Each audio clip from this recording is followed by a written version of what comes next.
WILLOW keeps delivering. Coping Mechanism is out for a little bit. It's been out for a couple weeks. This video's a little late.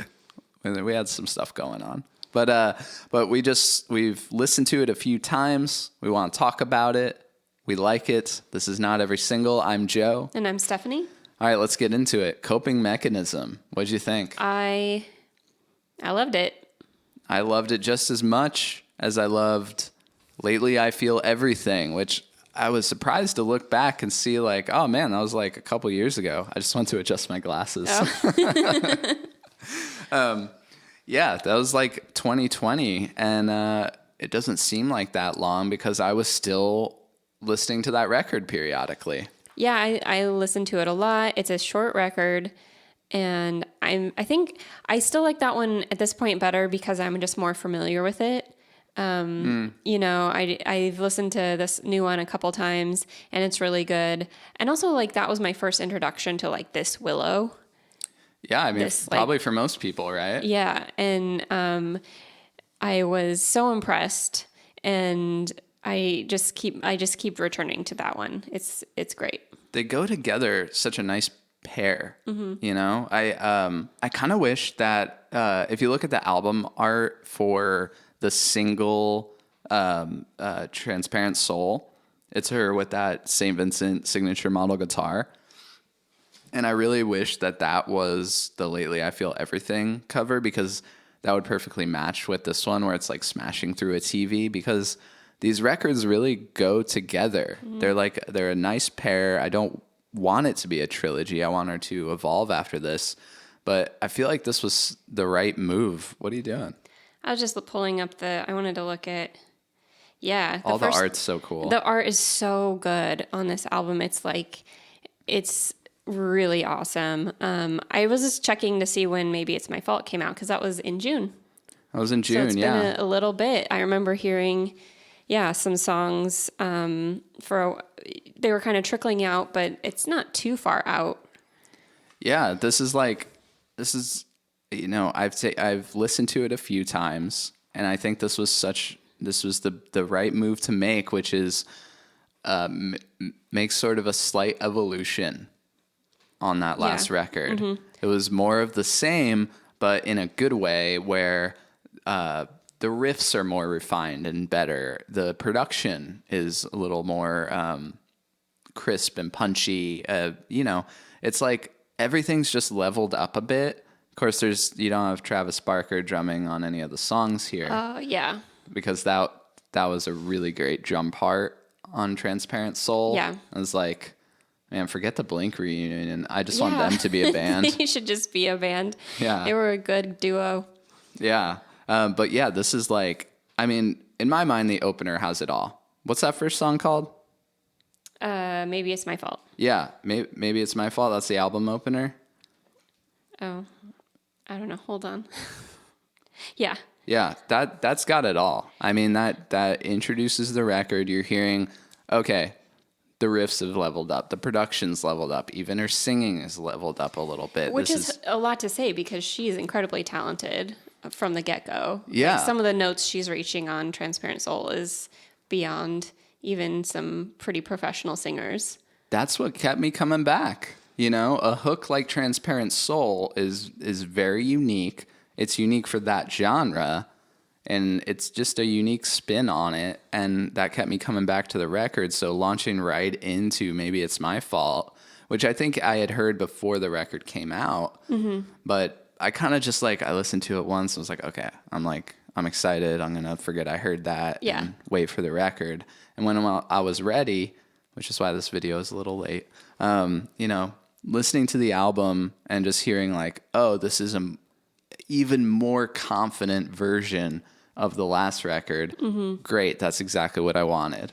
Yeah. It's more, the age that she is, you do a lot of growing really fast at that age. Yeah. She's, young for how amazing her stuff is. And I think, there was I made a note of a lot of layered vocals throughout this album, which I think is a new good, I like it. It's not on It's the like a other new, one. it's a new touch. Everything's a little elevated from the last. And I wrote that down too. Lush mix. It's kind of same with the guitars. There's a lot more layering. I put lush mix of acoustic, fuzz, and like other stuff too. So you got like acoustic guitar is usually sitting underneath like the main fuzzy guitar. And then there's like, pads and stuff going underneath as well. But yeah, it's more layered, it's more dense, there's more parts everywhere. And, something like the last album lately, I Feel Everything, it's not that the production sounded amateur, it's just that I couldn't get lost in the bigness of it like I can here. Yeah, this is just more full in a way that sometimes, you up your production and it ends up just being kind of generic or like it doesn't feel as raw or There's too much going on. yeah. And this is like, it's still, I made a note, maybe it's my fault, like the way she's switching between different kinds of vocal performances. Yeah. And that is very impressive. You've got like vocal fry, and there's like a crazy vocal ascent on fault. Yeah, And that was really cool. yeah, that's like, I loved it. I also hear some minimal pop influence, dark pop influence on, Yeah. you almost get like a touch of Billie Eilish inflection here and there, which is totally new. Yeah. And vocal effects as well. So you got like pretty layered vocals. And then all of a sudden her vocals will be like super distorted, which we heard like a little bit of on the last record. But here they're even more hard hitting and right at the right spots. It's tasteful. She's like going a little more crazy on this one, but not over the top. Mm-hmm. I think it's a perfect follow up. And it kind of leads to a bigger discussion about there's so much stigma and rejection whenever an audience wants more of the same, or when an artist gives more of the same. And this is a perfect example of where an instance where it was the right move and it makes a lot of sense. Mm-hmm. And it's more the same. It's better. It's just like a slight evolution. She didn't go and make a wildly different thing and then like trash talk her last record. Yeah, I mean, there's nothing wrong with doing something different. There's just a bit of a weirdness around some people just like going the other direction and acting like it's the audience's fault for not liking things. Alex Turner. Yeah, we don't have to get into that too much, but dude is annoying me. Let's put it that way. Yeah, it's like some artists just seem like they want to break out from what they're known for, which is very natural. And sometimes it's really successful. I mean, Radiohead's like kind of an obvious example of that. But is it because she's already done that with the last record? Maybe. And she's exploring this thing that she only sort of got to like touch on in the last album. And there's like a lot of different kinds of songs on that album even too. Mm-hmm. And her songs are so, speaking of short, we were just talking about Carly Rae Jepsen's album, and her songs are so, like most of them are like 2 minutes and something. Yeah. It's wild to me. I'm ready for, talk about evolution, your next album. I'm ready for like a 6-minute Willow song, like personally. It has me thinking about the next one a lot. And what's funny is like I want to say third record because she's a completely reinvented artist from what she was. I mean, it was what was it? Whip My Hair. Whip My Hair, yeah. But she was like a child when that song came out. Yeah, and I guess I don't know exactly when she switched from like Willow Smith to just Willow, but I'm gonna assume it was with that Lately I Feel Everything. And I almost feel like I can say, oh, the next one's her third record because it does kind of start with that last one. It's kind of like how Alanis Morissette used to be like a Canadian pop star. Yeah. And then she put out Jagged Little Pill and no one in America knew her. So it's like she got to do that. But she has, sometimes It's like when M. Night Shyamalan started with that comedy, that like coming of age comedy starring Rosie O'Donnell. Yeah, I forget what that's called. But you would call Sixth Sense like, oh yeah, it's his first movie. That's his first movie. Yeah. Yeah. So, exactly like what we're talking about. Such a good comparison. I know, it's like we were saying before we started recording, like we didn't have that many notes about this because it's just like, yeah, it's just really good. It's not, she's doing what she's doing. And somehow it's like better, but not completely a departure. I love the one Perfectly Not Close to Me with the guest. Yeah, that was good. I think Eve's tumor. I'm assuming it's pronounced Eve's. Yeah, I don't know how that's pronounced. And that's someone either. I hadn't heard of, and I thought it was really cool. So maybe I'll check them out. It's cool. Yeah, I've heard some of their stuff. Yeah. You know what it reminds me of is this it to Room on Fire? Okay, Strokes. Strokes. Yeah, they didn't completely reinvent the wheel right off of the big hit or anything. They just I like Room on Fire better. I know that's like probably most people like Is This It better. That's the more like defining record or whatever. But I thought it was such a cool move to like, okay, here's more of that, but like we're way more confident and we're throwing in a bit of new stuff before they completely turn the page with First Impressions of Earth. So I'm left in this like, oh man, this is so great. Like, what comes next?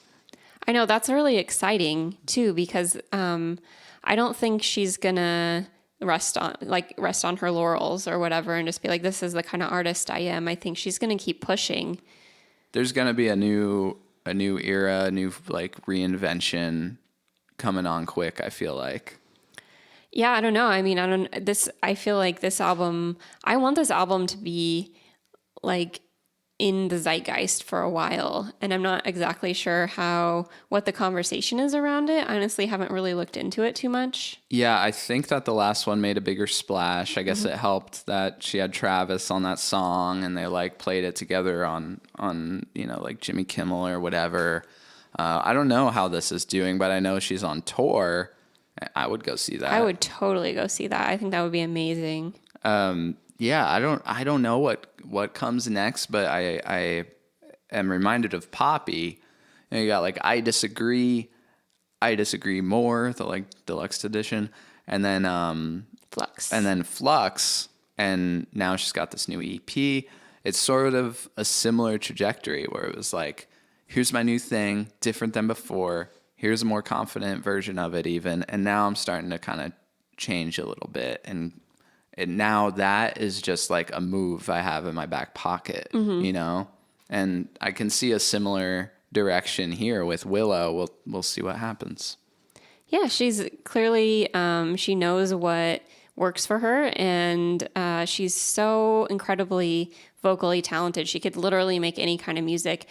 Sometimes I think like, if a song is kind of boring, I'm like, but if Willow was singing this song, it would probably be great. Like there's something this talent she has of taking some of the songs on this album that just would be just a song with any other artist. Yeah. She's completely elevating it with the way that she's singing. And that's the thing I think I love the most. Quick recommendation. If you're digging the Willow albums, you may already know about the album she did with, I forget his name, but it's called The Anxiety. Yeah. It's them as a duo called The Anxiety. What's his name? Tyler Cole? Tyler Cole, and I think he did a lot of work on that lately. I feel everything as well. That's pretty cool too. Kind of in the same genre, but you got some different stuff going on there. So maybe that'll get entered into the palette a little bit. I feel like the next record is going to be very eclectic and maybe a wider scope. I want like a double album. I think she's ready to make her Melancholy and the Infinite That's what Sadness. I'm saying. I want like something truly epic. Yeah, that's a good example. It's like Gish, Siamese Dream. Okay, great. melancholy. Like, I think she's ready to do that with the third one. Just go big No with pressure, it. Willow. I think you need to make a defining double album of the 2020s. I think what's still the biggest selling double album of all time Is Melancholy? Melancholy. Wow. Yeah. You're ready, Willow. You can do it. You can do it. And you should get together with Billy Corgan and make something. God. She was just on his podcast. Yeah. Yeah. Maybe they will. He's do getting something good guests together. on that podcast. Yeah, who's booking that podcast? I didn't expect that. Anyway, thanks for watching. This is Not Every Single. I'm Joe. And I'm Stephanie. What did you think of the Willow album? Give us your thoughts, your opinions, and what do you think's coming next? Next. What do you think's coming next? Bye.